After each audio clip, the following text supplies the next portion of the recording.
Hi, today I'm going to be telling you about the post Microsoft deleted about Windows 11 being free for a limited time.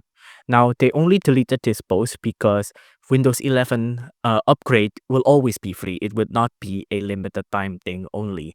So you can see on this news article here, Microsoft has deleted its blog post that signaled the free upgrade path to Windows 11 could eventually expire, which is not true because Windows 11, the upgrade to it will always be free. If you want to download a Windows 11 upgrade, you can do so from the settings, or if you can't find it on the settings, you can go to microsoft.com/en-us software download/Windows 11.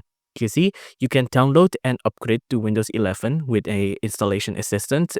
You can create an installation media with a ISO by using a disk or a USB, or you can also make a disk image for 64-bit devices.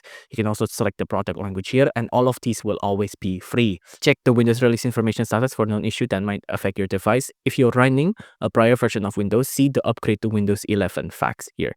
So you can click this link to go to that article to see if you can upgrade to Windows easily. But if you already have a PC, you can also use just an installation assistant. So you can upgrade your PC to a higher version of Windows 11 if you're using a Windows 10 device. But of course, Microsoft only deleted this post because I'm sure they made an error. So if you like this video, please consider liking and subscribing.